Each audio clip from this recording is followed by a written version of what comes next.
এই শোনো না, আমাদের অন্ধবিশ্বাস চ্যানেলটি যারা এখনো সাবস্ক্রাইব করেননি, প্লিজ সাবস্ক্রাইব করে দাও। আর অল্প কিছু সাবস্ক্রাইবার হলে 1 লক্ষ পরিবার হবে। সবাই প্লিজ সাবস্ক্রাইব এবং বেশি বেশি শেয়ার করে দাও প্লিজ।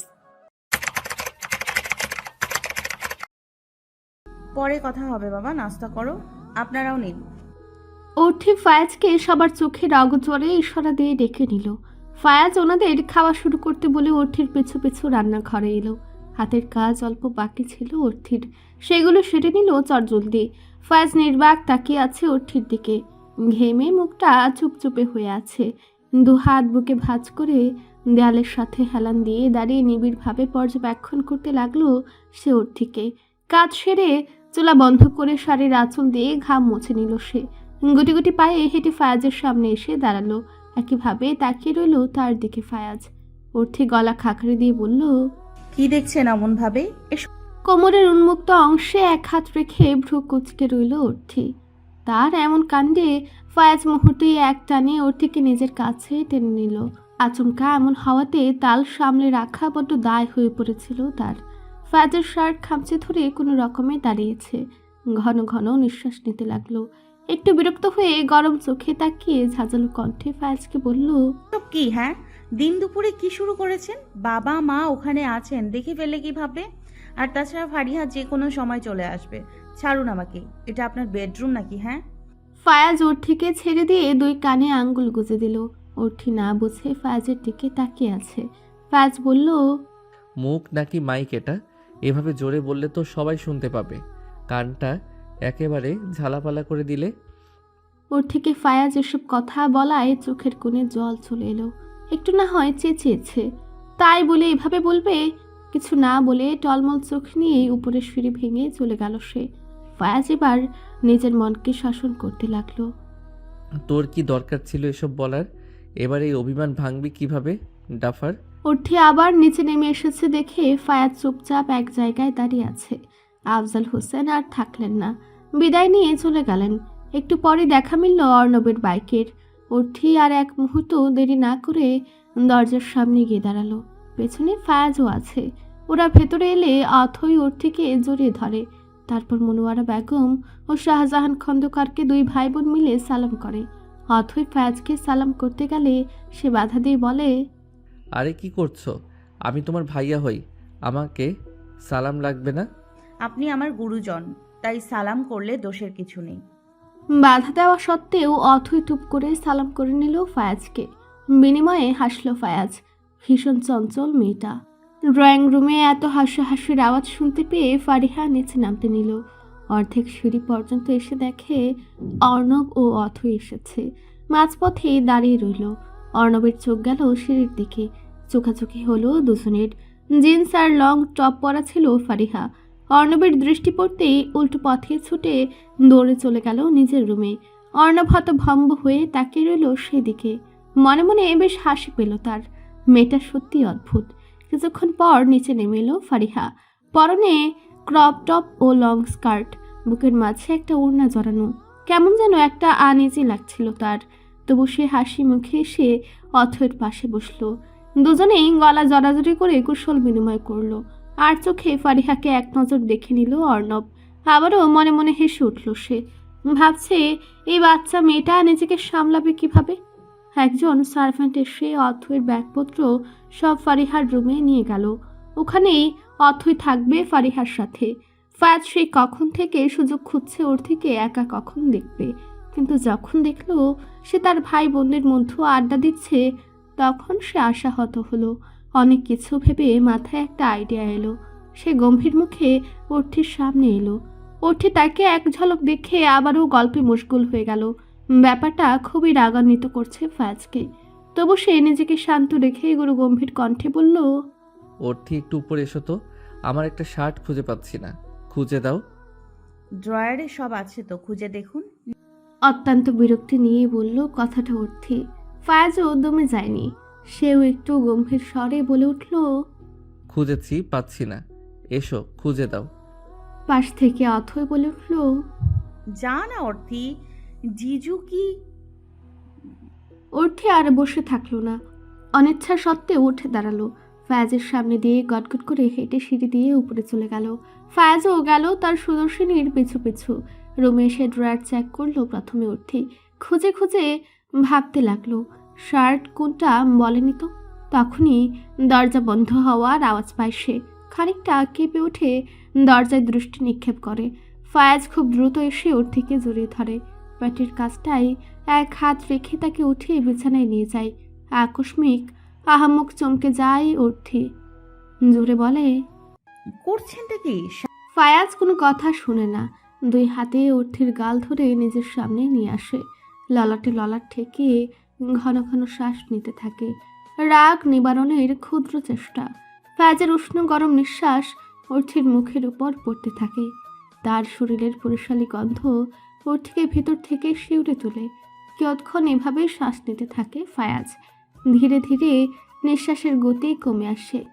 অর্থি নরম কণ্ঠে বলল, শান্ত হন, কি হলো আপনার? I am sorry. ফায়াজের উত্তর শুনে অর্থি চমকে উঠল।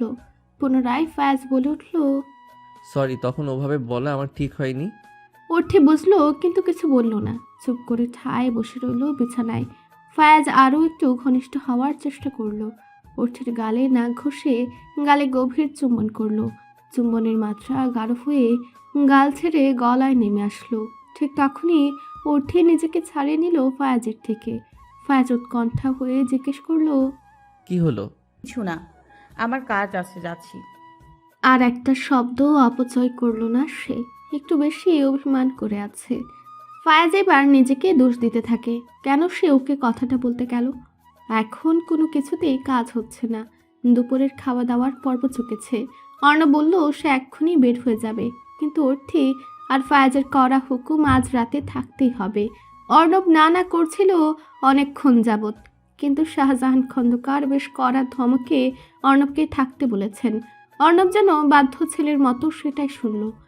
ফারিহা আর অথই ফারিহার রুমে বসে আছে। অনলাইনে ফারিহা কিছু ড্রেস অর্ডার দিয়েছিল। এখন সেগুলোর ছবি এক এক করে দেখাচ্ছে অথইকে। কিছুটা সরু চোখে তাকালো অথই ফারিহার দিকে। প্রশ্ন করে, তুমি তো ওয়েস্টার্ন ড্রেস পরো, তাহলে এইসব? ফারিহা মুচকি হেসে জবাবে বলল, সব সময় পরি, বাট আমি ভাবলাম এবার নতুন কিছু ট্রাই করি, সেজন্যই চুড়িদার ও জামাগুলো অর্ডার দিয়েছি। অথই ছোট একটা ও শব্দ করে উঠল। আবারও ও ড্রেস দেখতে ব্যস্ত হয়ে পড়ল। খুব সুন্দর সবগুলোই। ফারিহার ফোন বেজে উঠল। অথই ফোনটা বাড়িয়ে দিল ফারিহার দিকে। ফারিহা রিসিভ করে শুধু হুঁ হ্যাঁ উত্তর দিল। বাড়িতে এক শব্দও অপচয় করল না। ফোন রাখার পর ফারিহা অথইকে বলল, নিচে চলো, পার্সেল এসে গেছে। দুজন মিলে নিচে নেমে এলো। সোফায় অর্ণব বসে ফোন স্ক্রল করছিল। দুই ঢঙ্গিকে নামতে দেখে মুখ বাঁকালো। ফারিহা দরজা খুলে গেটের কাছে গেল। অথই পেছনে গেলেও একটু দূরে দাঁড়িয়েছিল। পার্সেল রিসিভ করে ফারিহা বাসার ভেতরে ঢুকে গেল। অথই স্মিত হয়ে এসে বলল, এটা আমি আনবক্সিং করি। মাথা ঝাঁকিয়ে সম্মতি দিল ফারিহা। অর্ণবকে উপেক্ষা করে দুজনে মিলে বসল সোফায়। তাদের চোখে মুখে উচ্ছ্বাস প্রকাশ পাচ্ছে। ধীরে ধীরে আনবক্সিং হলো পার্সেলটি। ভেতরের সব ড্রেস দেখে অথই খুব প্রশংসা করলো ফারিহার। অর্ণব সামান্য ঝুঁকে উকে দিয়ে দেখছিল তাদের কাণ্ড। অথই তাকাতেই থতমত খেয়ে যায়। মুহূর্তেই নিজের রূপ পরিবর্তন করে গম্ভীর কণ্ঠে বলে, বেড়াতে এসে এত লাফালাফি করছিস কেন? ফেস যদি দেখি এমন, তাহলে আর কোথাও নিয়ে যাব না। অথই মুখ মলিন করে বসে রইল। কি এমন করেছে সে যে এসব বলছে তার ভাই? গুমরা মুখে চুপ করে গালে হাত দিয়ে ভাবনায় মগ্ন হয়ে রইল সে। অর্থি রুমে এসে দেখে ফায়াজ কপালে এক হাত রেখে চোখ বন্ধ করে আছে। কিছুক্ষণ রুমের মধ্যে পায়চারি করলো সে, তবু ফায়াজের কোনো সারা শব্দ পেল না। অর্থি ভাবলো ঘুমিয়ে গিয়েছে নাকি। ধীর পায়ে হেঁটে ফায়াজের কাছে গেল সে। ফায়াজ চোখ বন্ধ অবস্থায় বলল, আমাকে দেখতে হবে না, নিজের কাজ করো। হাঁক চুকে উঠল অর্থি। তাহলে ব্যাটা ঘুমায়নি, জেগেছিল। মুখ বাঁকিয়ে বলল, আপনাকে দেখার ইচ্ছে নেই আমার। অর্থি চলে যাচ্ছিল, কিন্তু ওর চোখ পড়ল ফায়াজের হাতের দিকে। এক পাতা ওষুধ তার হাতের মুঠোয়। অর্থি ভালো করে তাকিয়ে দেখল এটা মাথা ব্যথার ট্যাবলেট। কপালে ভাঁজ করে চিন্তিত গলায় বলল, কি হয়েছে আপনার? বলেই উদ্বিগ্ন হয়ে ফায়াজের কপাল থেকে হাত সরাতে যায়। ফায়াজ চোখ বন্ধ অবস্থায় বাধা দিয়ে বলে, কিচ্ছু হয়নি, একটু মাথা ব্যথা করছিল জাস্ট, ওষুধ খেয়ে নিয়েছি। আমি কি আপনার মাথা টিপে দিব? ব্যাকুল হয়ে অর্থি জিজ্ঞেস করলো ফায়াজকে। ফায়াজ সম্মতি জানালো। অর্থি বিছানার উপর উঠে বসলো। ফায়াজ দেরি না করে অর্থির কোলে মাথা রেখে শুয়ে পড়ল। অর্থি আস্তে আস্তে মাথা টিপে দিচ্ছিল ফায়াজকে। ছোট বাচ্চাদের মতো গুটিসুটি মেরে শুয়ে আছে সে। হাসলো অর্থি। ফায়াজ মিনমিন করে বলল, সরি অর্থি, আমি আর কখনোই তোমাকে ওসব বলবো না। তুমি প্লিজ আমার উপর আর অভিমান করে থেকো না, আমি সহ্য করতে পারছি না। এসব কি বলছেন? এখন ঘুমান, পরে এসব নিয়ে কথা বলবেন। তুমি এখন বলো আমায় ক্ষমা করেছো? হ্যাঁ, আর কোনো কথা নয়, ঘুমানোর চেষ্টা করুন। অর্থি হাত বুলিয়ে দিচ্ছিল ফায়াজের মাথায়। একটু আরাম পেয়ে অর্থির কোমর জড়িয়ে ধরে প্যাটের মধ্যে নাক ঘষতে লাগলো ফায়াজ। কটমট চোখে তাকিয়ে অর্থি বলল, চুপচাপ ঘুমান। এসব কি অসভ্যতামি হচ্ছে? হ্যাঁ, একটু এভাবে থাকি প্লিজ, ভালো লাগছে আমার। কথা বাড়িয়ে কোনো কাজ নেই, তাই অর্থি ফায়াজকে বাধা দিল না। আঙ্গুল দিয়ে আঁকিবুকি করতে লাগলো অর্থির প্যাটের মধ্যে। চুপচাপ বসে আছে অর্থি। একটু সুরসুরি লাগছে ওর, তবু মুখ বুজে ছিল। বেশ কিছুক্ষণ পর ফায়াজ ঘুমিয়ে গেল অর্থির কোলে। ফায়াজের মাথাটা বালিশের মধ্যে খুব সাবধানে রাখলো সে। কপালের লম্বা চুলগুলো সরিয়ে সেখানে ভালোবাসার পরশ রেখে রুম থেকে বেরিয়ে গেল। উষ্ণতম অলস দুপুর গড়িয়ে পরন্ত বিকেলের শুরু। সূর্যটা কিছুটা কমলা রঙা হয়ে পশ্চিমে হেলে পড়েছে। রোদ্দুরে জমলো ছাদের দোলনায়। ঠিক ওখানে বসে দোল খাচ্ছে ফারিহা ও অথই। মুখের উপর রোদ এসে পড়েছে। মিষ্টি এই রোদ শরীরে লাগতেই এক অন্যরকম ভালো লাগা ছেয়ে গেল দুজনের মাঝে। ছাদে আরও দাঁড়িয়ে ছিল অর্ণব ও ফায়াজ।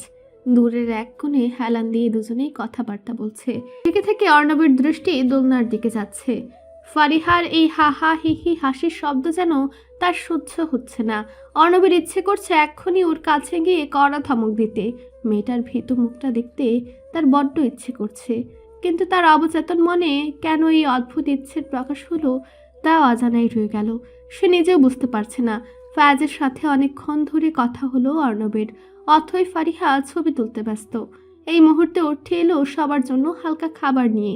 সবাইকে চা কুকিজ দিয়ে সে নিজেও যোগ দেয় ওদের সাথে। দোলনায় বসার জায়গা থাকলেও বসলো না। পাশ ঘেঁষে দাঁড়িয়ে দাঁড়িয়ে চা খেতে লাগলো সে। অথই ও ফারিহা অনেকবারে বলেছে ওদের সাথে বসতে, কিন্তু অর্থি নাকচ করে বলল সে এভাবেই ভালো আছে। চা খাওয়া শেষ হলে সব কটা চায়ের কাপ নিয়ে অর্থি চলে গেল। যাওয়ার আগে সবাইকে বলে গেল নুডলস বানিয়েছে নিচে যেতে। অথই আর ফারিহা দেরি না করেই অর্থির পেছনে ছুটে গেল। দুজনেই নুডলস প্রেমী। ফায়াজ ওদের দেখে হাসতে লাগলো। কিয়ৎক্ষণ পর এক অতিথির আগমন ঘটল খন্দকার মহলে। অর্থি তখন সবাইকে নুডলস দিচ্ছিল।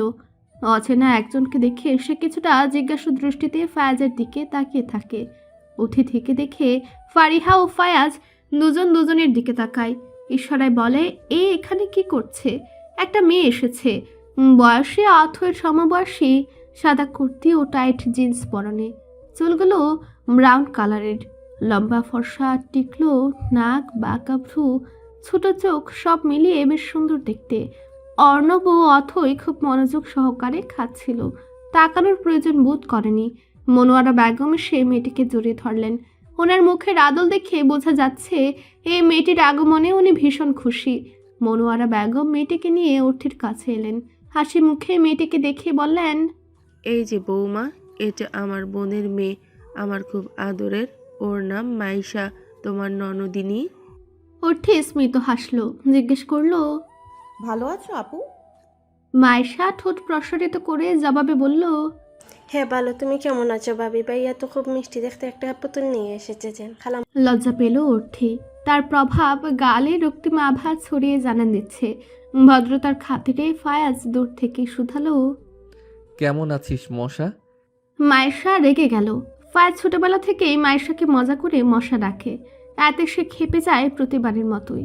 রাগ দেখিয়ে মায়েশা অভিযোগ করলো মনোয়ারা বেগমকে, মানে দেখো আমাকে মশা বলে এখনো। এই কি হচ্ছে? হ্যাঁ, ও সবে এসেছে, এখনই শুরু করে দিলি? মাইশাপু কেমন আছো? এতক্ষণে চোখ থেকে ফারিহা বলল কথাটা।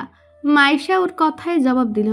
অর্ণব ও অথই এবার মুখ তুলে নতুন অতিথির দিকে তাকালো।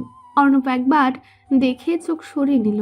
সেদিন ফারিহাকে শুধুই পোশাক নিয়ে অপমান করলো। এখন তো মনে হচ্ছে ফারিহা শালীন মার্জিত পোশাক পরেছিল। মাইশার চোখ গেল অর্ণব ও অথয়ের দিকে। মনোয়ারা বেগম পরিচয় করে দিলেন। এরপর মাইশা ওখান থেকে চলে গেল।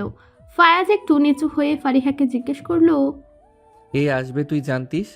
ফিসফিস করে ফারিহা জবাবে বলে, না ভাইয়া, তুমি যেখানে আমিও সেখানে।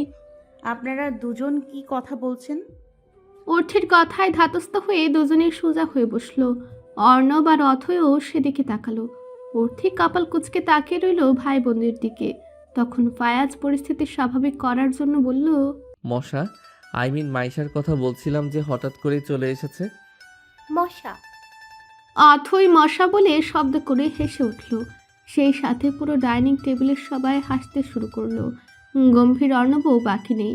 অর্থে একটু হেসে কেউ আসার আগে সবাইকে সাবধান করে বলল, কারো নামে এভাবে বলতে নেই। আর খালামণির বাসায় আসবে, এতে বলার কি আছে? অর্থের কথায় কেউ আর কিছু বলল না এই নিয়ে। ওরা টুকটাক কথা বলছিল বাকি সব বিষয়ে। তখনই মাইশা এলো হুট করে, যেন ঝড়ের ব্যাগে এলো। ধপ করেই অর্ণবের পাশের চেয়ারে সে বসে পড়ল। অর্ণব হকচকে গেল। ফারিহা বিষয়টা খেয়াল করলো। সে সরু চোখে তাকালো সেদিকে। মাইশা হাসি মুখে ফায়াজকে জিজ্ঞেস করলো, ওরা কারা ভাইয়া? হাই। অর্থির ভাই আর বোন। মাইশা অর্ণবের দিকে তাকিয়ে মুচকি হাসলো। হাত বাড়িয়ে দিয়ে বলল, আমি মাইশা। অর্ণব চুপ করে আছে, কোনো উত্তর সে দিল না। অপমানে হাত গুটে নিল মাইশা। তারপর অথয়ের দিকে তাকালো, তার সাথে পরিচিত হলো। ফারিহা খেয়াল করলো মাইশা একটু একটু করে অর্ণবের গা ঘেঁষে বসছে। অর্ণব তা বুঝতে পেরে সরে আসছে। গা জ্বলে যাচ্ছে ফারিহার। সে দাঁত কিরমির করে তাকিয়ে আছে ওদের দিকে। কাঁটা চামচটা সশব্দে টেবিলে গেঁথে দিল। সবাই চমকে তাকালো ওর দিকে। তার জ্বলন্ত দৃষ্টি দেখে ভ্রু কুঁচকে গেল বাকিদের। ফারিহা চেয়ার ছেড়ে উঠে ওখান থেকে চলে গেল। সবাই ভাবছে হঠাৎ হলো কি এই মেয়ের। রাত 9টা। মাইশা বকবক করে সব মেয়েদের মাথা খেয়ে ফেলছে। তার কথাগুলো এক কান দিয়ে ঢুকিয়ে অন্য কান দিয়ে বের করে দিচ্ছে। ফারিহা ভাবছে এর সাথে নাকি তার ভাইয়ের বিয়ে হওয়ার কথা ছিল। পুরো একটা আস্ত পাগল। আর গায়ে পড়ার স্বভাব মেয়েটার। ভাইয়ার সাথে বিয়ে হলে ভাইয়ার মাথাটা এতদিনে খেয়ে আধ মরা করে দিত। উফ, অসহ্য তো। অর্থের রুমেই সবাই বসে আড্ডা দিচ্ছে। কলিং বেলের শব্দে ধাতস্থ হলো সবাই। এখন আবার কে এলো? অর্থের সাথে সবাই নিচে নেমে পড়ল। সোফায় অর্ণব, শাহজাহান খন্দকার ও মনোয়ারা বেগম বসে আছেন। ফায়াজ একটু বাইরের দিকে গেছে। সে এসেছে নিশ্চয়ই। এখন এটা ভেবে অর্থে গিয়ে দরজা খুলে দিল। ফায়াজ হাসি মুখে দাঁড়িয়ে আছে। তার পাশে একটা ছেলে। অর্থে নির্বাক হয়ে তাকিয়ে আছে ওদের দিকে। ছেলেটি হাসি হাসি মুখ করে বলল, ভিতরে যেতে দিবেন না ভাবি? ছেলেটাকে সে চেনে, অনেকবার দেখা হয়েছে। ভদ্র ছেলে। অর্থে মুচকে হেসে বলল, কেন দিব না? আসুন, কেমন আছেন? আপনি আমাকে তুমি করে বলবেন, তাইলেই জবাব দিব। আচ্ছা, কেমন আছো? আলহামদুলিল্লাহ, ভালো। এবার কি ভেতরে যেতে পারি আমরা? ফায়াজের কথা শুনে অর্থে দরজা থেকে সরে দাঁড়ালো। ওরা ভেতরে ঢুকলো। ভেতরে ঢুকে ছেলেটি শাহজাহান খন্দকার ও মনোয়ারা বেগমের সাথে কুশল বিনিময় করলো। হঠাৎ তার চোখ পড়ল অথয়ের দিকে। বিস্মিত চোখে সেই দিকে তাকিয়ে আছে অপলক ভাবে। মিস সুইসাইড আপনি? সবাই তাকালো ওদের দিকে। ওরা কি পূর্ব পরিচিত? অথই প্রথমে অর্ককে দেখে চমকে গিয়েছিল। এরপর যখন ও সবার সামনে ওকে মিস সুইসাইড বলে সম্বোধন করলো, তখন বেশ অস্বস্তিতে পড়ে গেল ও। ফায়াজ অর্কের ঘাড় ধরে ওকে অন্যদিকে নিয়ে গেল খবর বের করতে। অর্ণব কঠোর দৃষ্টিতে তাকিয়ে আছে অথয়ের দিকে। সে ইশারা দিয়ে ভাইকে বোঝালো এর মধ্যে কোনো সম্পর্ক নেই। অর্থি ও ফারিহা ছেড়ে দিল না। জোর করে ওকে টেনে নিয়ে সবটা বের করলো ওর প্যাট থেকে। অথই নির্ভয়ে অর্কের সাথে প্রথম দিন থেকে আজ পর্যন্ত ঘটে যাওয়া সব কাহিনী বলল। অন্যদিকে ফায়াজের প্রশ্নের তুপে পড়ে অর্ক স্বীকার করলো সব, তবে নিজের দুর্বলতার কথা প্রকাশ করলো না।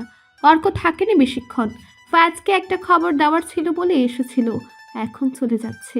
যাওয়ার আগে অথয়ের সাথে কথা বলার চেষ্টা করেছিল, কিন্তু সে ব্যর্থ হয়েছে। ভারাক্রান্ত মন নিয়ে সে বাড়ি ফিরল। সকালবেলা সূর্য উঠেছে প্রবল ব্যাগে, মিষ্টি রোদ দিচ্ছে। ব্রেকফাস্ট শেষ করে অর্ণব চলে যাওয়ার জন্য প্রস্তুতি নিচ্ছে। সবাইকে বিদায় জানালো। এমন সময় মাইশা রেডি হয়ে এসে অর্ণবকে বলল, আপনি কি একটু আমাকে লিফট দিতে পারবেন? বেশি না, এই তো সামনের মলেই নামবো। বিরক্তি নিয়ে অর্ণব বলল। আমি অপরিচিত কাউকে আমার বাইকে বসাই না। মুখটা মলিন হয়ে গেল মাইশার। হাসি ফুটল ফারিহার ঠোঁটের কোণে, যেন অর্ণবের কথায় তার বেশ আনন্দ লেগেছে।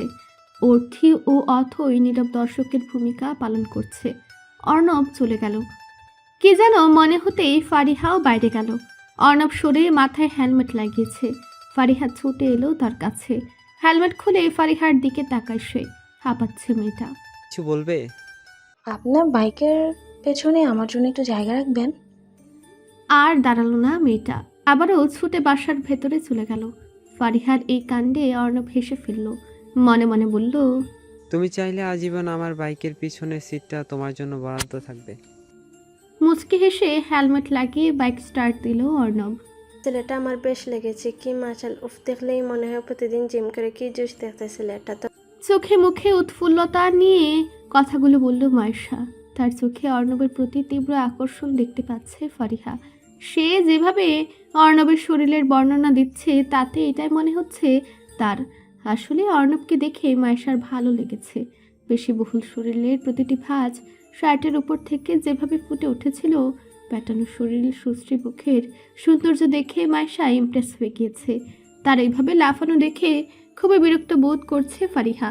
মাইশা আবারও ফারিহার উদ্দেশ্যে বলল, তবে অ্যাটিটিউড মোড, কি অ্যাটিটিউড, সমস্যা নেই। আমার এরকম অ্যাটিটিউড ছেলে বেশ পছন্দ, দেখবি আমি ওকে খুব সহজেই পটিয়ে ফেলবো। মনে মনে ফারিহা বলল, তোমার তো সব ছেলেকেই পছন্দ, ভাইয়া কি আর এমনি এমনি তোমাকে মশা বলে ডাকে? মশার মতো মানুষের আশেপাশে ঘুরঘুর করো, মশাই ঠিক নাম তোমার। জানি না তুমি কি দেখে মা তোমাকে আমার ভাইয়ের জন্য চুজ করেছিল, আর তুমি যার জন্য এত লাফাচ্ছ সে তোমাকে পাত্তা দেয় কি না আগে দেখো। মুখে একটু হাসির রেখা টেনে ফারিহা জিজ্ঞেস করলো, বলছি যে মাইশা আপু, তোমার কি কাউকে পছন্দ ছিল? পছন্দ ছিল তো, বয়ফ্রেন্ড ছিল দুটো। তাহলে কেন চড়াতে চাইছো অন্য ভাইয়ের সাথে? মাইশা এমন কথা শুনে ফারিহার দিকে তাকালো। ফারিহার চোখে সে একটা অজানা শঙ্কার ভীতি লক্ষ্য করলো। তীক্ষ্ণ দৃষ্টিতে তাকে জিজ্ঞেস করলো সে, আবার কি এভাবে প্রশ্ন করছিস কেন? খুব তো পেকে গেছিস। ফারিহার মাথায় এক চাটি মেরে বলল মাইশা। ফারিহা মিনমিনে গলায় বলল, এইভাবে মারো কেন? কি ভুল ভুল বললাম? বয়ফ্রেন্ডের সাথে ব্রেকআপ হয়ে গেছে তাই। ভাইয়ার সাথে তোমার বিয়ের কথা তুমি জানতে? একদম সোজা প্রশ্ন করে বসলো ফারিহা। মুখটা মলিন হয়ে গেল মায়েশার। হুট করে এরকম প্রশ্নের সম্মুখীন সে হবে ভাবেনি হয়তো। বিষণ্ণ গলায় উত্তর দিল, ফায়াজ ভাইয়াকে কখনো অন্য নজরে দেখিনি। আমি যখন জানলাম মা তার সাথে আমার বিয়ে ঠিক করেছে, মাকে অনেক বুঝিয়ে কিন্তু সে বলল ছোটবেলার কথা দেওয়া হয়ে গেছে দুজনের মতো। খুবই আপসেট ছিলাম এসব নিয়ে, ঝগড়া ঝামেলা প্রায় লেগেই থাকতো। এইরকম ভাইয়া এসে বিয়ে ফেলবে, আমি যেন হাফ ছেড়ে বাঁচলাম। তার মানে তুমি সত্যি ভাইয়াকে পছন্দ করতে না? পছন্দ করেন, করব না। ফয়াজ ভাই অনেক ভালো, ভাই ছাড়া অন্য নজরে তাকে দেখিনি, এটাই বলেছি। হ্যাঁ, এখন বল এই ছেলেটা পটাবে কিভাবে? ফারিহার মুখটা এতক্ষণ একটু উজ্জ্বল হয়েছিল ভাইয়ের সাথে মায়েশার সম্পর্কের কথা শুনে, কিন্তু যখনই অর্ণবের কথা মায়েশা তুলল, মুখটায় আপনা আপনি অন্ধকার নেমে এলো। সে মুখ ঘুরে গোমরা মুখে বলল, জানি না, আমি কিছু জানি না। তাহলে ওর বোনের থেকেই জেনে নিব। মায়েশা এ কথা বলেই চলে গেল। অথই আর অর্থী কলেজ ও ভার্সিটিতে গিয়েছে। তিনজন একসাথে থাকছে ফারিহার রুমে। অথই খুব একটা কথা বলেনি মায়েশার সাথে, ওর ভালো লাগেনি, তাছাড়া মন ভালো নেই ওর।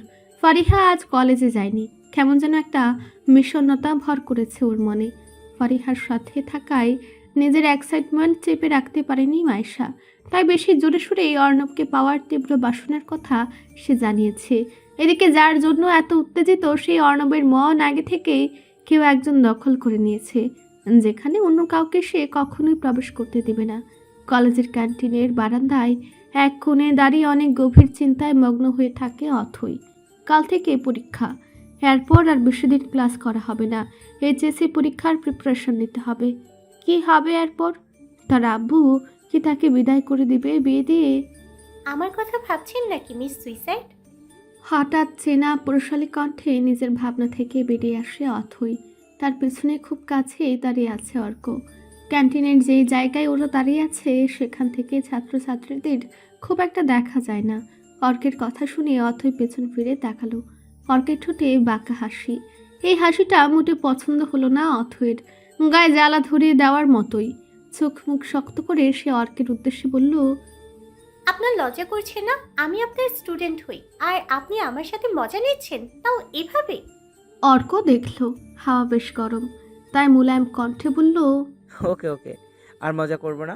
কি করছেন এখানে? যাই করি আপনাকে বলতে বাধ্য নই। আপনার সাহস দেখে আমি অবাক হই। সেদিন সবার সামনে আমাকে এভাবে বিপদে ফেললেন কেন? ভ্রু কুচকে কিছু না বুঝে অর্ক জিজ্ঞেস করলো, কবে বিপদে ফেললাম? ভুলে গেছেন না? সেদিন ফায়াজ ভাইয়ের বাসায় গিয়ে আমাকে সুইসাইড বলে ডাকলেন কেন? আপনি জানেন না এর পরিণাম কি হতে পারত? আমার ভাই আমাকে রীতিমতো জেরা শুরু করে দিয়েছিল। আপনার কি দরকার ছিল ওই নামে টাকার? কেন আমাকে বিপদে ফেললেন বলুন তো? এমনিতেও আমার বিপদের শেষ নেই, তার উপর আপনার করা কাজগুলো আমার মোটেও ভালো লাগে না। আপনি আমার স্যার হন, তো স্যারের মতোই থাকুন না। এভাবে কেউ ছাত্রীর সাথে মজা করে? আমাকে দেখে কি আপনার হাসি পাত্রী মনে হয়? খুব মজা পান আমার সাথে এসব করে? আমার কেমন লাগে ভেবেছেন একবারও? ভারাক্রান্ত মনে বিষণ্ণ গলায় অথই বলল কথাগুলো। তার গলা ধরে আসছে। শেষের কথাগুলো বলার সময় চোখের কোণে জল চিকচিক করছিল।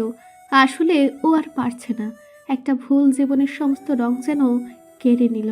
এখন ভাবছে সেদিন সুইসাইড করলে ভালো হতো, কিন্তু পারল কোথায়? এই অর্ক সে তাকে বাঁচিয়ে দিল, সেই থেকেই তো পেছনে লেগে আছে। সুযোগ পেলেই ল্যাকপুল করে। অর্কের এবার সত্যি খারাপ লাগলো অথয়ের কথাগুলো। সে হয়তো বেশি বাড়াবাড়ি করে ফেলেছে। মেয়েটা কোনো একটা কারণে হয়তো খুব কষ্টে আছে, তার জিজ্ঞেস করার অধিকার নেই, তাই জিজ্ঞেস করেনি। তবে জানার আগ্রহ ছিল সেদিন ছেলেটাকে দেখে সে ওভাবে ভয় কেন পেয়েছিল, আর কেনই বা তার ভাই হকি স্টিক নিয়ে ছেলেটাকে মারতে এসেছিল। ছেলেটা কি ডিস্টার্ব করেছিল অথয়কে, নাকি অন্য কিছু? সবটাই ধোঁয়াশা তার কাছে। অর্ক এবার অপরাধী কণ্ঠে অথয়কে বলল, সরি, আমি ভাবিনি আমার জন্য আপনাকে এত কিছু ফেস করতে হবে। আমি কথা দিচ্ছি এবার থেকে আর আপনার সাথে মজা করব না, সব সময় সিরিয়াস হয়ে কথা বলবো। আবারও সরি। অথই কিছু বলল না। চোখ থেকে পানি বেরিয়ে গেছে ইতিমধ্যেই। হাতের উল্টো পিঠে তা মুছে কোনো কথা না বলে সে ছুটে চলে গেল ক্লাসরুমে। অর্ক মলিন মুখে সেদিকেই তাকিয়ে থাকে। ওদের একসাথে কয়েকজন ছাত্রছাত্রী দেখেছে, কিন্তু ওরা ওদের কথোপকথন ঠিক শুনতে পায়নি। তবে তাদের মনে এই দুজনকে নিয়ে সন্দেহ রয়েছে। হঠাৎ অর্কের বুকটা কেমন চিনচিন ব্যথা করছে। অথয়ের কান্না মিশ্রিত মুখটা ভেসে উঠল। সব কিছু কেমন উলটপালট লাগছে তার। সে কি বেশি কষ্ট দিয়ে ফেলেছে অথয়কে? রূপালি চাঁদের আলো ছড়িয়ে চাঁদ নিজের সৌন্দর্য প্রকাশ করছে। যদিও তার এই আলো নিজস্ব নয়, তবু তাকে সবচেয়ে সুন্দর বস্তু বলে মনে হয়। নিজস্ব আলোবিহীন সবার প্রিয় হয়ে উঠেছে সে। এমনি এমনি কি আর মানুষ নিজের প্রিয় ব্যক্তিকে চাঁদের সাথে তুলনা করে? স্নিগ্ধ সুন্দর বলে তবেই না করে। চাঁদের সাথে পাল্লা দিয়ে মিটিমিটি তারা চলছে আকাশ রেখায়। চাঁদ তারার সৌন্দর্যে পুরো শহর মুখরিত। আলো আধারের বারান্দায় দাঁড়িয়ে রয়েছে অর্ণব। চাঁদের স্বল্প আলো এসে পড়েছে তার বারান্দায়। চারদিক নিস্তব্ধতা ছেয়ে গেছে। ঝিঝি পোকা ডাকছে, ধীরে ধীরে বাতাস বইছে। সত্যি এই মুহূর্তটা দারুণ। চোখ বন্ধ করে উপভোগ করছে অর্ণব। আজকাল মন বেশ ভালো থাকে, কেন সেটা জানে না, তবে ফুরফুরে লাগে। চোখ বন্ধ অবস্থায় একজনকে দেখতে পায় অর্ণব। তার ভীত মুখশ্রী চোখের সামনে ভেসে উঠল। তা দেখে আনমনে হেসে দিল সে। তারপর হঠাৎই চোখ খুলে তাকায়। নিজের কর্মকাণ্ডের উপর নিজে অবাক হয় সে। ওই বাচ্চা মেয়েটার মুখ ভেসে উঠল কেন হঠাৎ? নিজের রুমে পড়ার টেবিলে বসে বইয়ে মুখ গুজে পড়ছে অর্থি। আজকাল পড়াশোনা ঠিক হচ্ছে না। অর্থি ঠিক করেছে এবার থেকে সন্ধ্যার পর 1 থেকে 2 ঘন্টা সে পড়াশোনার প্রতি ব্যয় করবে। এর মাঝে অন্য কোনো কাজ করবে না সে। যদিও সন্ধ্যার পর কাজ থাকে না, তবুও এটা ওটা করতেই সময় চলে যায়। ফায়াজ ওয়াশরুম থেকে ফ্রেশ হয়ে বের হয়েছে। একটু আগেই সে হাসপাতাল থেকে এসেছে। স্বভাবতই নিজের পোশাক নিয়ে ওয়াশরুমে ঢুকে পড়ে সে। একটা টাওয়াল কোমরে পেঁচিয়ে রেখেছে সে। খালি গা, লোমসে বুকে বিন্দু বিন্দু জল জমে আছে। সেগুলোকে ভালো করে মুছে নিল। টাওয়েল দিয়ে চুল মুছতে মুছতে ওঠের কাছে এসে একটা চেয়ার টেনে বসলো সে। ওঠে একবার ফায়াজের দিকে তাকিয়ে চোখ সরিয়ে পুনরায় বইয়ে দৃষ্টি ফেলল। ফায়াজ ওঠের দিকে পলকহীনভাবে তাকিয়ে আছে। বিষয়টা বুঝতে ওঠের সময় লাগেনি। সে বইয়ের দিকে তাকিয়ে থেকেই বলে উঠল, এভাবে তাকিয়ে কি দেখছেন? চুল থেকে পানি পড়ছে, মুছে নিন ভালো করে। ফায়াজ বাচ্চাদের মতো আবদার করে বলল। তুমি মুছে দাও না বউ। ওঠে ঘাড় ঘুরিয়ে ফায়াজের দিকে তাকালো। ঠোঁট উল্টে কেমন করে বসে আছে ছেলেটা। অদ্ভুত লাগে ওঠের। মাঝে মাঝে এমন বাচ্চাদের মতো করে কেন কে জানে। ওঠে শক্ত মুখে জবাব দিল, আপনি বাচ্চা নন, নিজের চুল নিজেই মুছুন, আমি পারবো না। কি আনরোমান্টিক বউ আমার। ফায়াজ বিড়বিড় করে বলল কথাটা। ওঠে ভ্রুকুচকে জিজ্ঞেস করলো, কিছু বললেন? না না না, কিছু বলিনি, পড়ো। ওঠে গুরুত্ব না দিয়ে পড়তে থাকে মনে মনে। ফায়াজ নিজের চুলগুলো এর মধ্যেই মুছে ফেলে। টাওয়েলটা চেয়ারে রেখে দেয়। দৃষ্টি ওঠির দিকে নিবদ্ধ। কেটে গেল ক্ষীণ প্রহর। ফায়াজ তবু সরছে না, একইভাবে তাকিয়ে আছে ওঠির দিকে। এবার বেশ বিরক্ত বোধ করলো ওঠি। সে ফায়াজের দিকে ফিরে বলল, কি সমস্যা আপনার? এভাবে তাকিয়ে আছেন কেন?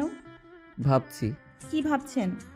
এটাই যে চোখের সামনে আমার মতো এত হট অ্যান্ড হ্যান্ডসাম বর থাকতে তোমার কি করে পড়তে মন চায়।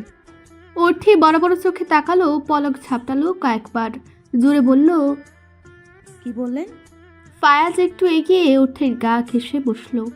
গাঢ় স্বরে বলল, তোমার কি করে পড়তে ইচ্ছে করছে দেখো আমায়, আমি কত হট, তুমি তাকাচ্ছই না। ওঠে একটু দূরে সরে গিয়ে কড়া গলায় বলল, বিদেশ থেকে কি অসভ্যতামি করার ডিগ্রি নিয়ে এসছেন নাকি? অবশ্য ওই সব দেশের যা ছিরি, আপনি আর ভালো থাকবেন কি করে? তাই তো মাঝে মাঝে এমন অদ্ভুত আচরণ করেন। ও মা, বউকে কাছে পাওয়াটা আবার কি ধরনের অসভ্যতা শুনি? আপনি সরুন তো, সরুন, যান গিয়ে ঘুমান। ও বউ, একটু তাকাও না। ফাজলামু রাখুন। আপনি আমায় এভাবে বিরক্ত করছেন কেন? আমি কোথায় তোমায় বিরক্ত করলাম? আমাকে দেখার লোভ সামলাতে পারছো না বলেই তো আমার দিকে একটু পরপর তাকিয়ে বাহানা দিচ্ছ। অবশ্য হবে নাই বা কেন, আমি এত হট তাই তুমি কন্ট্রোল করতে পারছো না নিজেকে। একটু আগে কি বললেন?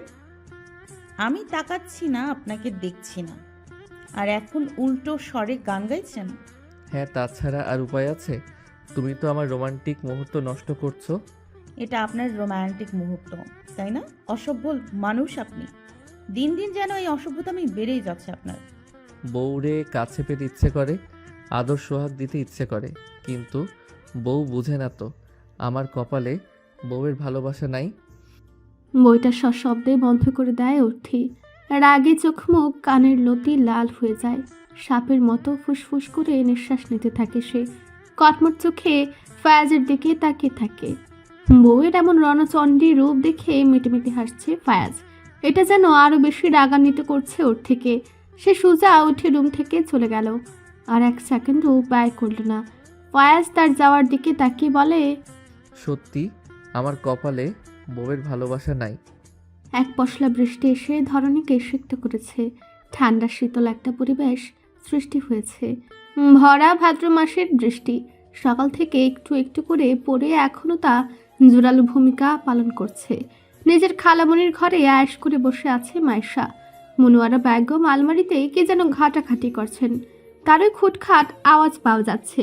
কিছুক্ষণ পূর্বে মনোয়ারা বেগম মাইশাকে ডেকে নিয়ে আসলেন নিজের ঘরে। সবার সামনে এভাবে ডেকে নিয়ে আসায় একটু অস্বস্তিতে পড়ে যায় মাইশা। ওখানে অর্থী, অথই ও ফারিহা সবাই ছিল। এখন এখানে এসে বসে আছে কয়েক মুহূর্ত হলো, তাও তার খালামণির কাজ শেষ হচ্ছে না। কে যে খুঁজে যাচ্ছে কে জানে। বহু প্রতীক্ষার পর মনোয়ারা বেগম একটা বাক্স নিয়ে এসে মাইশার পাশে বসলেন। উৎসুক দৃষ্টি নিয়ে বক্সটার দিকে তাকিয়ে আছে মাইশা। মনোয়ারা বেগম বক্সটা খুলে মাইশাকে ভেতরের জিনিসপত্র দেখালেন। মাইশা একবার মনোয়ারা বেগমের দিকে আর একবার বক্সটির দিকে তাকালো। মনোয়ারা বেগম হাসছেন। বক্সে অনেকগুলো গহনা ছিল। উনি হাসি মুখে বললেন, তোর জন্য রেখেছিলাম এগুলো, কিন্তু তুই তো আমার ছেলের বউ হলি না। একটা দীর্ঘশ্বাস ছাড়লেন উনি, পুনরায় মাইশার উদ্দেশ্যে বললেন, এগুলো তোর, নে ধর। একটু অপ্রস্তুত হয়ে যায় মাইশা। এসব কি বলছে তার খালামুনি? এগুলো তো তার প্রাপ্য নয়। সে জোর গলায় তার খালামুনিকে বলল, তুমি এগুলো তোমার ছেলের বউয়ের জন্য রেখেছ, তাই এগুলোর উপর অর্থী ভাবির হক আছে। আমার এগুলো নিয়ে নিজের ছেলের বউ ছোট করেও না প্লিজ। মনোয়ারা বেগম মাইশার কথা শুনে হতাশা কণ্ঠে বললেন, কিন্তু এগুলো যে তোর কথা ভেবেই নিয়েছি, ওর জন্য বানাবো। হাসলো মাইশা। চুপ করে আছেন মনোয়ারা বেগম। মাইশা বলল, আমি তোমাকে শুধু বোনজি, এর বেশি কিছু আমাকে নিয়ে ভেবো না খালামণি। যদি আমাকে দেওয়ার ইচ্ছা হয় তাহলে বোনজিকে পছন্দ করে একটা দিলেই হবে। এগুলো ও যার তাকেই দিও, ভাবি তার হক থেকে বঞ্চিত করো না। মাইশা, তোর এ কেমন ব্যবহার রে? তোকে তো চেনাই যাচ্ছে না। কেন খালামণি, খুব খারাপ আমি? আরে না, তা হবে কেন? বলছিলাম যে খুব জ্ঞান দেওয়ার কথা শিখিয়েছিস তুই। কোথা থেকে শিখলি এসব? জানি না। মাইশা আর এক মুহূর্ত দেরি করলো না, চলে গেল সে। এক গাড়ি করে আলাদা আলাদা স্থানে যাবে বলে সবাই চড়ে বসেছে। ড্রাইভিং সিটে ফায়াজ, তার পাশে উঠে বসেছে পেছনের 2 সিটে ফারিহা ও মাইশা। ফারিহাকে কলেজে নামিয়ে দিয়ে মাইশাকে নিয়ে শপিং মলে যাবে অর্থিরা। যদিও অর্থির তেমন কিছুরই প্রয়োজন নেই, তবু মাইশা জোর করায় সে এসেছে তার সাথে। অর্থির সমস্ত যাবতীয় জিনিস ফায়াজ নিজে পছন্দ করে নিয়ে আসে। একটা ভালো বর পেয়েছে অর্থি। মাঝে মাঝে নিজের সুখের উপর নিজেরই হিংসা হয়। সে কি ভেবেছিল ফায়াজের মতো একজনকে পাবে, যে তাকে সব সময় আগলে রাখবে, ভালোবাসবে? গাড়ির হর্নের আওয়াজ পেয়ে ধাতস্থ হলো অর্থি। ফারিহার কলেজ এসে গেছে। ওকে নামিয়ে দিয়ে শপিং মলের উদ্দেশ্যে ওরা বেরিয়ে গেল। শপিং মলে এসে একটা দোকানের সামনে দুজনকে দাঁড় করে রেখে ফোন নিয়ে বাইরে চলে আসে ফায়াজ। হাসপাতাল থেকে ফোন এসেছে।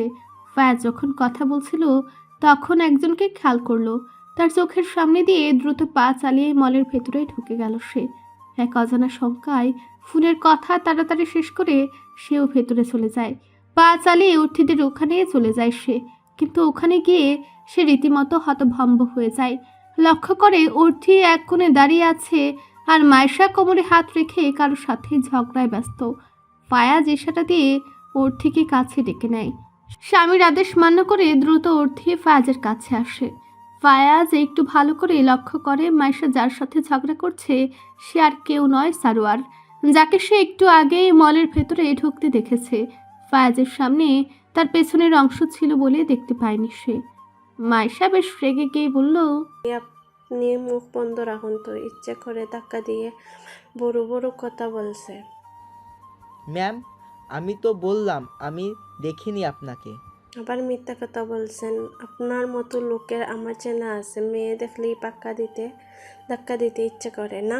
আবার জিজ্ঞেস করলেন যে এমন বান ধরে তাকে যে কিছুই জানে না, অভদ্র অসভ্য লোক একটা। ততক্ষণে বেশ কিছু জন এসে দাঁড়িয়েছে ওদের কেন্দ্র করে। বিনে পয়সায় বিনোদন দেখতে অনেকেরই ইচ্ছে করে। ফায়াজ এই ব্যাপারটাকে আরও বাড়তে দিল না। এগিয়ে গিয়ে আগে সারোয়ারের কাঁধে হাত রাখলো। পিলে চমকে ওঠে সারোয়ারের। পেছনে ফিরে ফায়াজকে দেখে মুখে হাসি ফোটালো।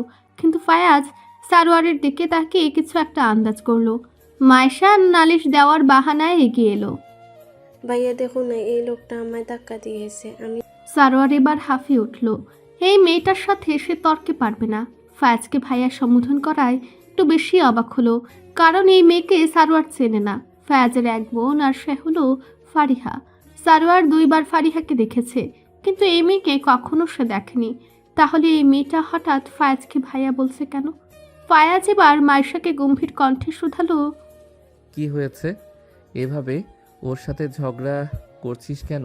ঝগড়া করিনি ভাইয়া, এই লোকটা আমায় ধাক্কা দিয়ে, আমার ফোনের কথা বলছিলাম, হুট করে কোত্থেকে এসে ধাক্কা দিয়ে আমার ফেলে দিয়েছে। লোকটা ইচ্ছে করে এসব করেছে। সারোয়ার এবার মুখ খুলল। সেও অস্বীকার করে বলল, দোস্ত, বিশ্বাস কর, আমি ইচ্ছা করে ধাক্কা দেইনি। মায়েশার মুখটা আপনা আপনি হা হয়ে গেল। এই লোকটা আবার ফায়াজ ভাইয়াকে দোস্ত বলছে কেন? ভাইয়ার বন্ধু নাকি? এবার কি তবে ভাইয়া এর কথায় বিশ্বাস করবে? অর্থের আর ভালো লাগছে না। সে তখন আরও একটু ভেতরে ছিল বলে কিছু দেখেনি। সারার এবার ওর থেকেও খেয়াল করলো। সে বলল, তোরা এখানে কি করছিস, শপিং? হ্যাঁ, ওই আর কি, মাইশার একটু কেনাকাটা করার ছিল, তাই ওকে আর ওর থেকে নিয়ে এখানে আসা। মাইশাকে? ভ্রু কুচকে জিজ্ঞেস করলো সারোয়ার। ফায়াজ ইশারা করে মায়েশাকে দেখালো। এদিকে মায়েশা কোমরে এক হাত দিয়ে কটমট চোখে সারোয়ারের দিকেই তাকিয়ে আছে। সারোয়ার তা লক্ষ্য করে বলল, আপনার যদি মনে হয় আমি ইচ্ছে করে ধাক্কা দিয়েছি তাহলে আমার তরফ থেকে সরি। তবুও প্লিজ এটা নিয়ে আর জলঘোলা করবেন না। মায়েশা কিছু বলতে যাচ্ছিল, তবে অর্থি ওর হাত চেপে ধরে কথা বলতে নিষেধ করে, কিন্তু মনে মনে বকাঝকা করে চলে সারোয়ারকে। তোকে এত টেন্সড দেখাচ্ছে কেন? কি হয়েছে? ফায়াজ অস্থির কণ্ঠে জিজ্ঞেস করায় সারোয়ার নিজের কষ্টের কথা চেপে রাখতে পারল না। সে আবেগপ্রবণ হয়ে পড়ল। সারোয়ারের চোখে মুখে একটা দুশ্চিন্তার ছাপ লক্ষ্য করা যাচ্ছে। প্রথমেই ফায়াজ এটা খেয়াল করেছিল। সারোয়ার বলল, আমার বোনের অবস্থা ভালো নয়। বাংলাদেশে 1 মাস হলো এসেছে, কিন্তু ওর ব্লাড ক্যান্সার ধরা পড়েছে। ডাক্তার বলছে দেরি হয়ে গেছে, বেশি দিন বাঁচবে না। আমিও আগে পরীক্ষা করে বুঝেছি, তবে কোথাও না কোথাও যেন মনে হয় এভাবে ও চলে যাবে না আমাদের ছেড়ে। কিভাবে যেন এই কথাটা ও জেনে গেল। আজ বায়না ধরলো ওকে যেন আমি ওর পছন্দের কিছু কিনে দিই। ও শেষবারের মতো আমার পছন্দ করা পোশাক পরে সাজতে চায়। বিশ্বাস কর, আর কাজ করছে না মাথা। আমি কখনোই এতটা ভেঙে পড়িনি রে। কেন এমন হলো? কেন কেন আমার বোনটা এভাবে চলে যাবে? সবে নতুন বিয়ে হয়েছিল ওর, লাইফে আরও কত কিছু করা বাকি ছিল, কিন্তু আর বলতে পারল না সারোয়ার। ডুকরে কেঁদে উঠল। চোখের জলে টইটুম্বর হয়ে আছে আঁখি পল্লব। সবাই অবাক হয়ে সারোয়ারকে দেখছে। বোনের জন্য কিভাবে কাঁদছে ছেলেটা। ফায়াজ সারোয়ারের কাঁধে ভরসার হাত রেখে বলল, পৃথিবীতে আমরা যাদের বেশি ভালোবাসি তারাই আমাদের ছেড়ে হুট করে চলে যায়। তাই বলে আমি বলছি না তোর বোন চলে যাবে। যা হয়েছে তা বদলানো সম্ভব কিনা আমি জানি না, তবে ভালোবাসা হলো সবচেয়ে বড় হাতিয়ার। দেখবি তোর বোন সুস্থ হয়ে যাবে। শুধু আল্লাহর উপর বিশ্বাস রাখ, ওকে মনের জোর দে। সারোয়ার ফায়াজের হাত ধরে কেঁদে কেঁদে বলে, হয়তো আমার কোনো পাপের ফলে এসব হলো। তোর আর ভাবির কাছে আমি ক্ষমা চাইতে এসেছি। কিছুদিন আগে নিজের মনে খারাপ চিন্তা এসেছিল। সরি ভাবি। ফায়াজ, আমায় ক্ষমা করে দিস। ভালো থাকিস তোরা। হাতের উল্টো পিঠ দিয়ে চোখ মুছে সারোয়ার ওখান থেকে প্রস্থান করলো। মায়ের এতক্ষণ ধরে সারোয়ারের কথাগুলো শুনছিল। এখন সে মনে মনে বেশ অনুতপ্ত। সে কি ভুল করেছে? লোকটাকে সত্যি ইচ্ছে করে ধাক্কা দেয়নি? হয়তো হ্যাঁ, হতেও পারে। অস্থির হয়ে দ্রুত হেঁটে আসায় মায়েশাকে সে খেয়াল করেনি। ধাক্কা লেগে গিয়েছে, আর মায়েশা না বুঝেই তাকে সমান তালে দোষ দিয়ে গেছে। সারোয়ারের কথাগুলো শোনার পর খুবই খারাপ লাগলো মায়েশার। রাত 9:22। ফারিহার রুমে বসে আছে 3 জন। ফারিহার অথই মায়েশার কথা শুনছে খুব মনোযোগ দিয়ে। আজকে যা যা হয়েছে সব বলেছে ওদের। ঝগড়ার ব্যাপারটা ইন্টারেস্টিং লেগেছিল দুজনের কাছে, কিন্তু পরের কথাগুলো শুনে খারাপ লাগলো। ফারিহা নিজের ভাবনায় ডুবে গেল। আজ এক ঝলক সে অর্ণবকে দেখেছে। বান্ধবী মিলির সাথে যখন কলেজ গেটের সামনে দাঁড়িয়েছিল ঠিক তখনই ফারিহা খেয়াল করেছিল দূর থেকে অর্ণব বাইকে বসে একটা ছেলের সাথে কথা বলছে। দূর থেকে অর্ণবের মতোই মনে হচ্ছিল, কিন্তু এখানে হঠাৎ কি করছে সেটাই মাথায় ঢুকছিল না তার। অর্ণবকে দেখে মনের মধ্যে একটা অন্যরকম অনুভূতি খেলে গেল ফারিহার। সে জানে না এই অনুভূতির নাম কি, কেন অর্ণবকে দেখলে তার মনে এমন অনুভূতির সৃষ্টি হয়। অথই ধাক্কা দিতেই ভাবনার জগৎ থেকে বেরিয়ে এলো ফারিহা। অথই জিজ্ঞেস করলো, কি ভাবছো তুমি? তোমাকে এতবার ডাকছি, শুনছোই না। আমতা আমতা করে ফারিহা বলল, না মানে আমি কলেজের একটা বিষয় নিয়ে খুব চিন্তিত, ওটাই ভাবছিলাম। মায়ের তীক্ষ্ণ দৃষ্টিতে ফারিহার দিকে তাকিয়ে বলল, আমার তো তা মনে হয় না। এই তুমি কি তোর বয়ফ্রেন্ডের কথা ভাবছিস? থতমত খেয়ে যায় ফারিহা। মায়েশা দ্রুত এসে ফারিহার পাশে বসে ওর হাত চেপে ধরে। বল আজ তোকে ছাড়ছি না। ভীষণ অস্বস্তিতে পড়ে যায় ফারিহা। মায়েশা হঠাৎ এভাবে তাকে যারা করছে কেন? ভয় পেয়ে যায় সে। বিশ্বাস করো মাইশা আপু, আমার বয়ফ্রেন্ড নাই। আমি সত্যি কলেজের কথাই ভাবছিলাম। তুমি আমার ফ্রেন্ডকে জিজ্ঞেস করতে দেখতে পারো, আমার কোনো বয়ফ্রেন্ড নাই। ফারিহার চোখে মুখে আতঙ্ক, ভয়ের চোটে চুপসে যাওয়া মুখ দেখে হেসে ফেলল মায়েশা। অথৈ এতক্ষণ ধরে ওদের কাণ্ড দেখছে। ফারিহা সত্যি ভয় পেয়ে গেছে। মেয়েটা এই বয়সে ভুল না করলেই হলো। নিজে ভুল করে এখন তার মাসুল দিচ্ছে। ও চায় না ফারিহাও সেই ভুল করুক। কি নিষ্পাপ চেহারা মেয়েটার, পুতুলের মতো দেখতে, যাকে যত্ন করে রেখে দেওয়া যায়। ফারিহাকে অথৈর বেশ ভালো লাগে। ভাইয়ের বউ করলে মন্দ হয় না। তবে তার ভাই যা রাগে বদমেজাজি, এই মেয়ের সাথে ওর যাবে না। কেটে গেল বেশ কিছুদিন। শরৎ বিদায় নিচ্ছে। ঋতুচক্রের চতুর্থ ঋতু হেমন্ত করা নাড়ছে। শীতের মিষ্টি রোদ ও পরিপক্ক ধানের গন্ধে মৌ মৌ করছে চারপাশ। গ্রামাঞ্চলে নবরূপে ধরা দেয় হেমন্ত। সকালবেলা হালকা শীতল আবহাওয়া বিরাজ করে। তন্দ্রাচ্ছন্ন চোখ যেন কিছুতে নিদ্রা ভঙ্গ করতে চায় না। হিমালয় থেকে হিমের পরশ নিয়ে ঝিরে ঝিরে বায়ুর ডানায় ছুটে আসে বাংলার সবুজ ঘাসের নরম গালিচায় এই হিমকন্যা। সে কি অপরূপ দৃশ্য! চোখ জোড়ানো, মন মাতানো সুখের আভাস। ব্রেকফাস্ট টেবিলে বসে আছে বাসার অল্প লোক সংখ্যা। শাহজাহান খন্দকার ব্যাপারে মুখ গুজে আছেন। ফায়াজও মোবাইল ঘাটছে। ফারিহা জুসে চুমুক দিতে দিতে মোবাইলে রিলস দেখায় ব্যস্ত। মনোয়ারা বেগম এসে যে দেখলেন এই অবস্থা, চট করে শাহজাহান খন্দকারের কাছ থেকে পেপারটা কেড়ে নিলেন। সবাই নিজের কাজ বন্ধ করে দিল।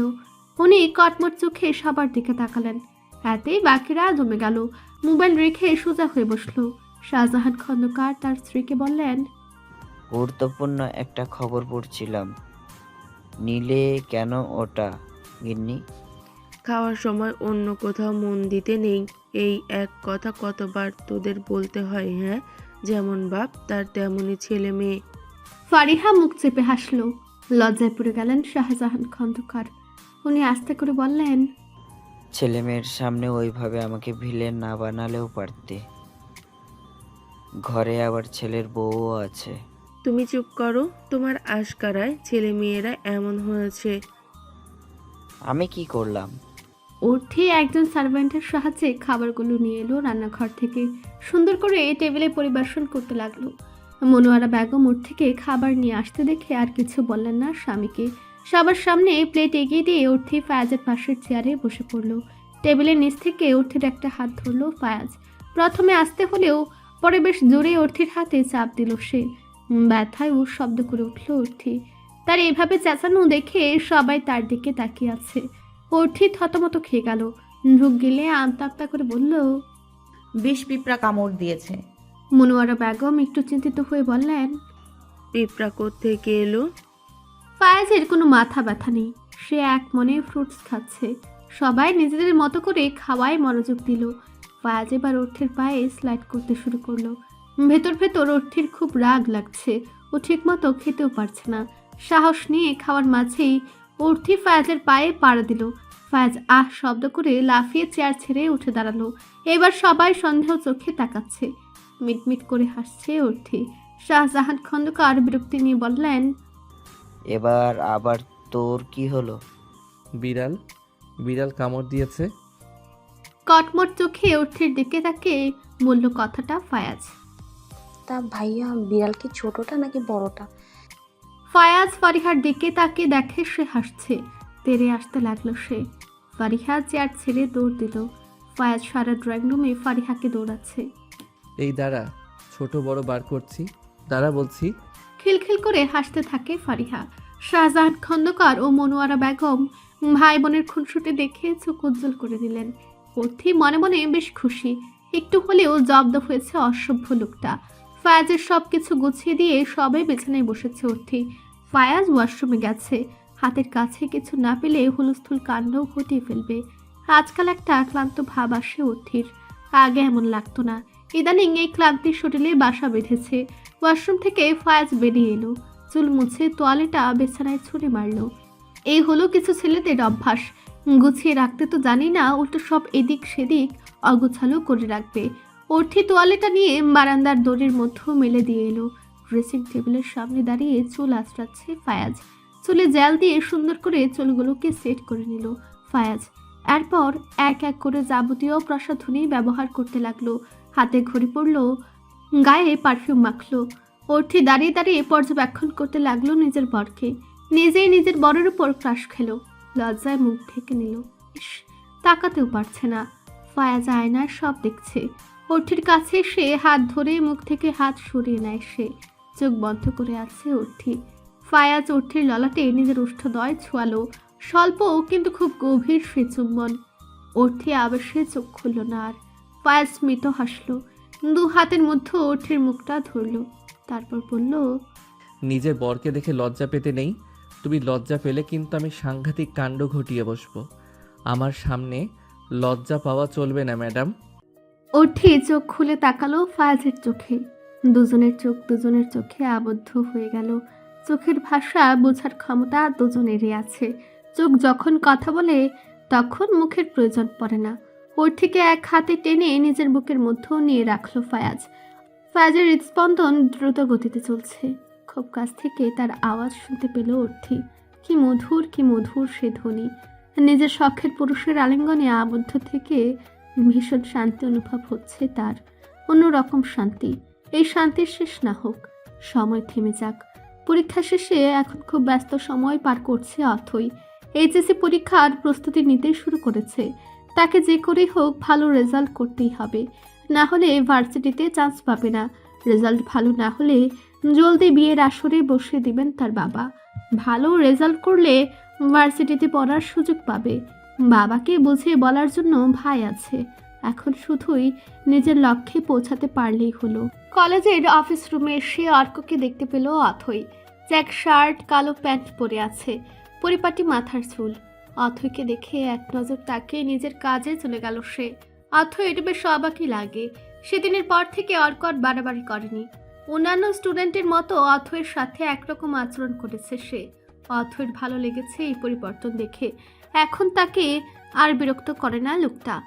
পাশ দিয়ে হেঁটে গেলেও কোনো কথা বলে না। ভালোই বদলেছে। অথই অফিস রুমে সে অ্যাসাইনমেন্ট জমা দিয়ে চলে গেল তার ক্লাসে। এখন আর তেমন সময় নষ্ট করে না। আগে নিজের সময়গুলো হেসে খেলে উড়িয়ে দিয়েছিল। কোনোদিন লাইফ নিয়ে সিরিয়াস হয়নি। এখন সে নিজের জীবন নিয়ে অনেক কিছুই ভাবে। অথই যাওয়ার পর আড়াল থেকে বের হলো অর্ক। মেয়েটার সাথে এখন সে আগের মতো করে কথা না বললেও অনুভূতিটা পাল্টায়নি। খুব গোপনে হৃদয় গহীনে এক সুপ্ত অনুভূতি বিরাজ করে। লুকিয়ে লুকিয়ে মেয়েটাকে দেখে, তার কার্যক্রম পর্যবেক্ষণ করে। মেয়েটা যথেষ্ট উন্নতি করেছে তার পড়ালেখায়, কোথাও আড্ডা দিচ্ছে না। ব্যাপারটা সত্যি বেশ উপভোগ্য। শুধু একটাই আফসোস থেকে গেল অর্কের, মেয়েটা তার অনুভূতি বুঝল না। একটা দীর্ঘশ্বাস ছেড়ে নিজের ক্লাসে চলে গেল সে। আজ হঠাৎ শিহাবকে দেখলো অথই, কিন্তু ঘাবড়ালো না। শিহাবকে পরীক্ষাতেও দেখেছিল সে। অথইর কাছে আসার চেষ্টা করেছিল বহুবার, কিন্তু পারেনি। ক্লাসে যাওয়ার আগে শিহাবের মুখোমুখি হলো অথই। ঠোঁটে বিশ্রী হাসি দিয়ে শিহাব বলে উঠল, কতদিন, কিন্তু খুব বেশি দিন আনন্দে তোমায় থাকতে দেব না আমি। তোমার ভাই আমার যা অবস্থা করেছে তার থেকে দ্বিগুণ অবস্থা আমি তোমার করব। অথই রেগে গিয়ে কষিয়ে একটা থাপ্পড় মারে শিহাবের গালে। গর্জে উঠে বলে, তোমার ভাগ্য ভালো আমার ভাই তোমাকে মেরে ফেলেনি। কোন সাহসে তুমি আবার আমার কাছে আসো শিহাব? লজ্জা নেই? শিক্ষা হয়নি তোমার? ডাকবো আমার ভাইকে? শিহাব গালে হাত দিয়ে রাগে ফুসফুস করতে থাকে। ততক্ষণে সেখানে দল বেঁধে স্টুডেন্টরা দাঁড়িয়ে আছে। অথই আর কোনো সিন ক্রিয়েট করতে চায়নি বলে ক্লাসে ঢুকে যাচ্ছিল, কিন্তু পেছন থেকে একটা শক্ত হাত তার নরম হাতের উপর চেপে বসলো। এতটা গাঢ়ভাবে চেপে বসলো যে সে হাত নড়াচড়া করারও শক্তি পাচ্ছে না। অথই পেছন ফিরে তাকালো, দেখলো শিহাব ওর হাত ধরে রাগী চোখে তাকে হুঙ্কার দিয়ে বলল, আমাকে থাপ্পড় দেওয়ার অধিকার কে দিয়েছে তোমায়? আজ তোমাকে এর উচিত শিক্ষা দিব। অর্ক ক্লাসে যাচ্ছিল, কিন্তু হঠাৎ চিৎকার চেঁচামেচির আওয়াজ শুনে চারিদিকে চোখ বোলালো। দেখলো এক জায়গায় অনেক স্টুডেন্ট দাঁড়িয়ে আছে। ধীর পায়ে এগিয়ে গেল সেদিকে। ভিড় ঠেলে সামনে তাকিয়ে দেখে একটা ছেলে অথইর হাত চেপে ধরে আছে। রোধে তার চোখ মুখ জ্বলছে। এই হিংস্র চোখ দেখে অথৈ ভয়ে জড়সড় হয়ে আছে। আশেপাশের কেউ কিচ্ছু বলছে না।